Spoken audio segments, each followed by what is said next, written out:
going to start with the continuing saga of Marcus Rashford's future. And Ruben Amorim has questioned the decision-making from the players' camp.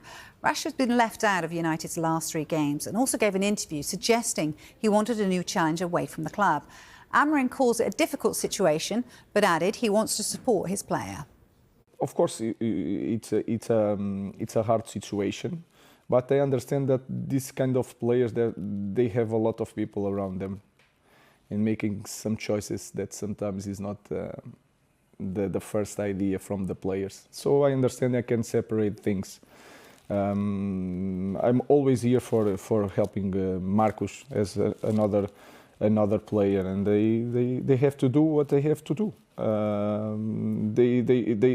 I say they chose to do that interview because it's not just Marcus, and I understand that. So for me, it's as a coach, I'm just focused on the performance, the way he train, and then the rest I think is better for me and the club deal with that when the time comes. So at the moment, I'm just focused on improving Marcus. We need a lot in this moment, the talented guy like Marcus, and I forget for now the interview. I just see what I see in the pitch. Manchester United at a very different phase of their development, and after sort of a couple of weeks of maybe small improvements, a little bit of encouragement, back down to earth very much with a bump of late for Manchester United. This is going to happen. This is not going to be straightforward. And he didn't even want to come in, Amorim, at this stage in the season. He wants to do the job when he's got a summer with a group of players and he's got time to bring in the players that he wants. But are we seeing any... We're definitely seeing changes, but are we seeing improvements? Not really. Not really. But I think that, unfortunately for him, you know, how much time he's actually getting with these players on the training ground to actually instill what he wants to instill in themselves, they can play in the way that he wants to play, seems to be very tough to get that going at the moment, Kels. And we're talking about it being Manchester United, the global attention that they get, the patience that's going to be needed for Amorim, who, like you mentioned there, Tim, he didn't want to come in till the end of the season, but they said, no, come now. I think it's a good opportunity for him to be there now and see exactly what he needs to do. But then, how do you placate the Manchester United fans who want to see better performances and see them moving up the table? How do you placate them at the same time trying to find out players that you're going to try and get rid of that's going to cost a lot of money? This is a free 4-year job what Amorim's got. Definitely. I think it's vitally important that right now, especially when you look at Ineos, Kels, and the way they're moving, redundancies here, Christmas bonuses taken away here, it doesn't sound like there's money around the place. So that's another worry for Man United fans. We don't know what they're paying Dan Ashworth in his... you know, again, you have to start looking at Ineos and the fact that everybody thinking, oh, the Glaziers, I'm not saying the Glaziers are any better, absolutely not, but he's come in and it seems a little bit chaotic. You've actually got sacked or got rid of the guy that's coming in to help you steer the ship after 5 months. And then you're looking on the football pitch with a manager that, for me, looks like he's more than capable of doing it. Now he's in a situation where I've got to try and get this steady before the end of the season. Because then, where's the money going to come from in the summer then, Kels? I really do worry for Amorim, but I do plead with United fans to have patience with Amorim. Yeah, nothing's going to happen just yet. And I suppose the result against Manchester City, which is only a couple of weeks ago, that's what we heard Manchester United fans saying. Look, in the short term, we don't expect to be challenging necessarily for trophies straight away, but we at least want to be competitive in the big games. And their record over the past few seasons have been absolutely shocking in games that would have hurt Manchester United fans to lose. So to get that win, albeit with the City caveat in place, but even with that, it will have felt like a big win to do it the way they did against Manchester City. I agree with you. The only thing is, I thought that would bring them a bit of momentum, and it hasn't at all. So we knew there would be highs and lows, and that people need to be patient.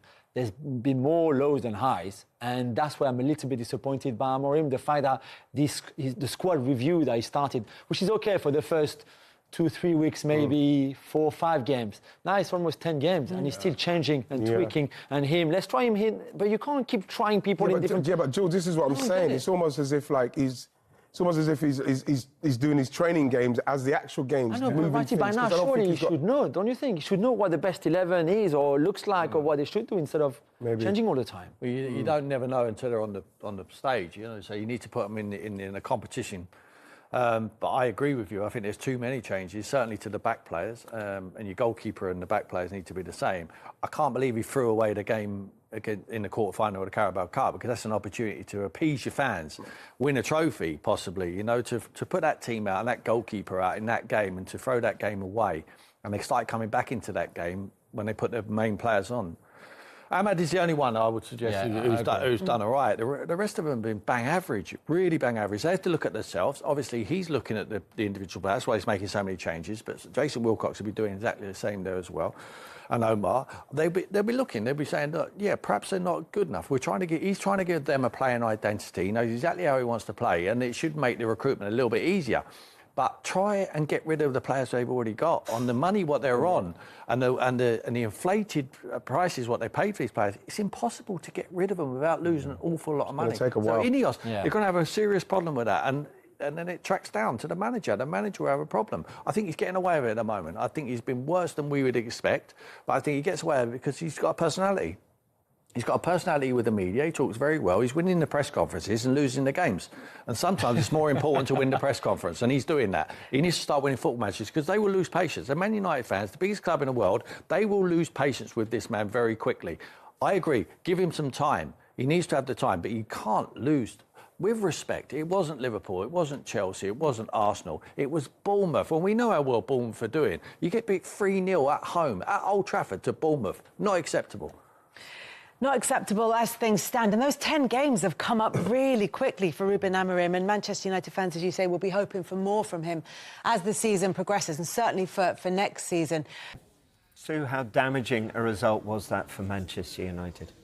Yeah, I think so. When you look at the real high of beating Manchester City last weekend, it's like you're sort of right back down, aren't you, after that? And you can still see he's changing players. He's trying to fit the right players into the right system, if you like, and with that, I suppose, comes that lack of consistency when you keep chopping and changing. So it's always going to. We always said it was going to be a tough challenge if you're going to be changing your system, if you like, mid-season, and players are going to take that little bit of time to adapt. And you may have some high points, which we've seen some high points from them, but you may also have those low points. And I think if you're bothered about XG, I know some people aren't, but they actually had a higher XG than Bournemouth. So you look at it and you say, well, they are getting into those positions. They're just not quite finding that final finish, if you like. So yeah, it's really disappointing. I think when you, like say, Manchester United fans will have gone home so happy last weekend after turning that around in the latter few moments and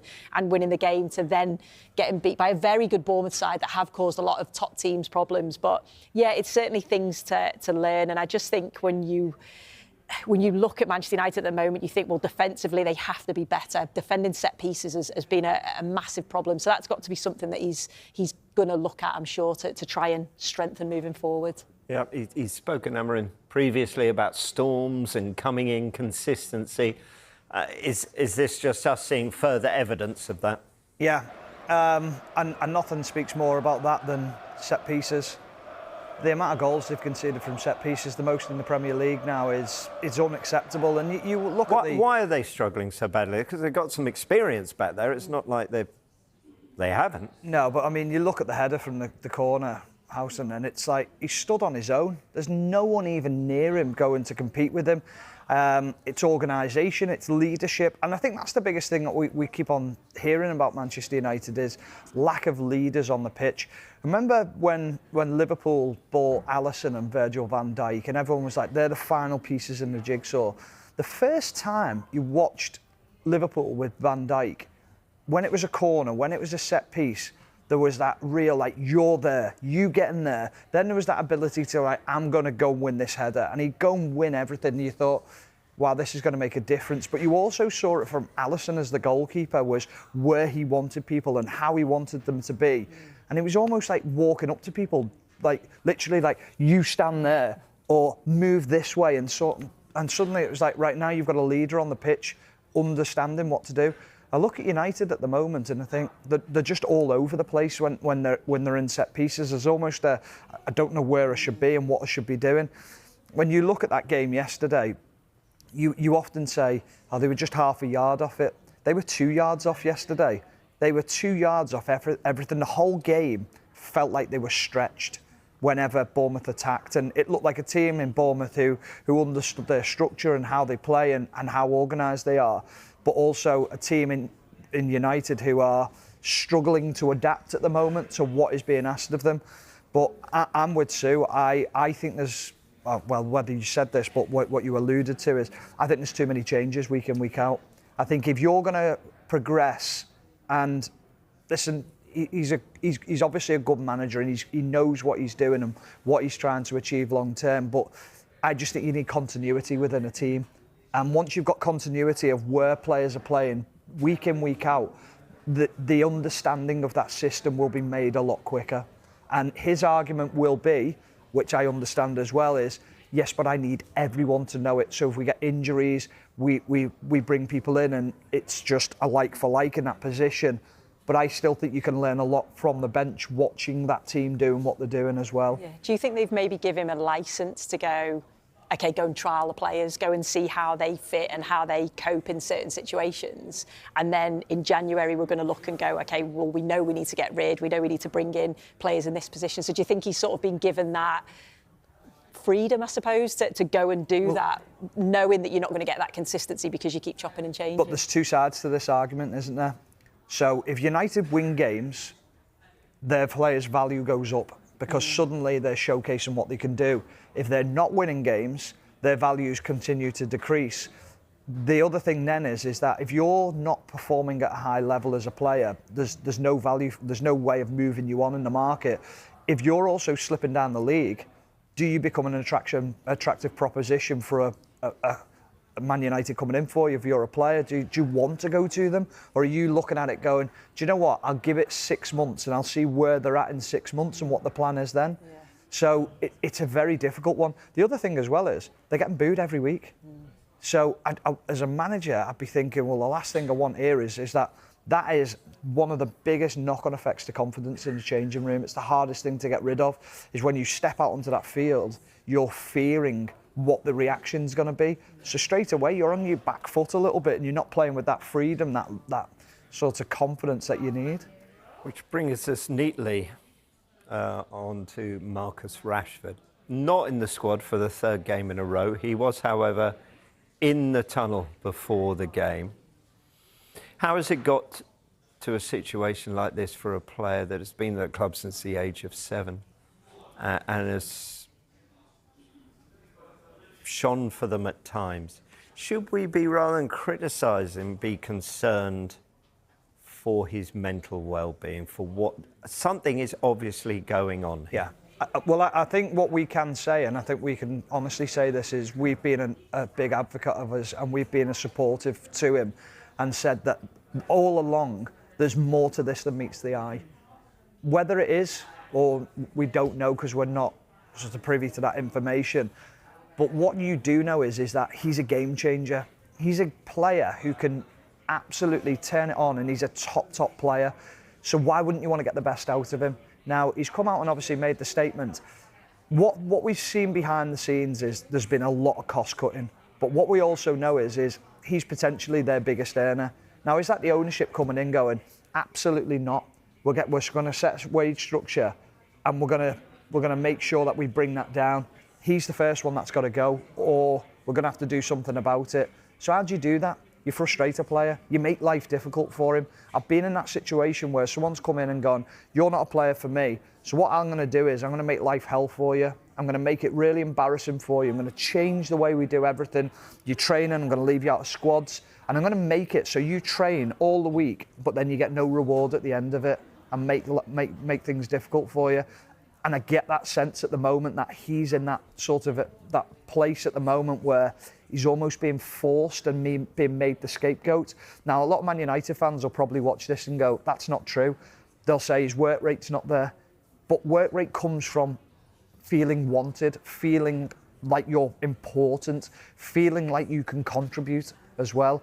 it looks now again like there's a breakdown. We said it was with Ten Hag, but it feels like this is bigger, and it almost feels like it's from the club, and there's something along them lines as well. Because if I'm a manager walking into the changing room, I'm thinking, I want him in my team. Yeah. I want him firing on all cylinders. You only have to rewind to 2 years ago when United went through that purple patch.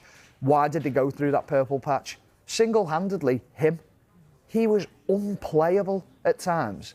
And then he was just, suddenly, it was like a little bit of a falling out, and your confidence goes and you're made to look like the scapegoat.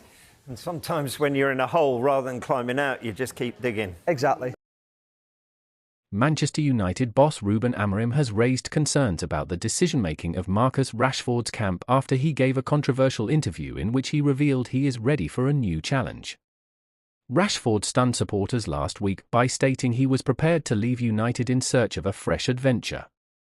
The forward has been in the limelight over the past few days, amid suggestions that United are keen on selling him as early as January when the winter transfer window commences.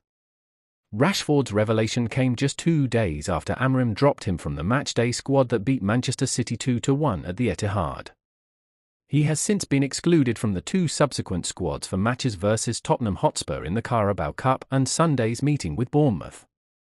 A recent report covered by the People's Person relayed that Rashford is unhappy with United after learning the club sounded out potential buyers without his knowledge. In an interview with Sky Sports, Amorim questioned the choices of people surrounding Rashford while offering his support to the 27-year-old. Amorim said, "It is a hard situation. I understand that these players have a lot of people around them, making choices that are not the first idea from the player. I am always here to help Marcus as another player. I have to do what I have to do. They chose to do the interview as it is not just Marcus. I understand that. As a coach, I focus on performance and the way you train. The rest, it is better for me and the club to deal with that when the time comes." Amorim added, "At the moment I focus on improving Marcus and we need a talented guy like Marcus. I forget the interview now and see what I see on the pitch." United return to action on Boxing Day when they take on Wolverhampton Wanderers at Molineux Stadium.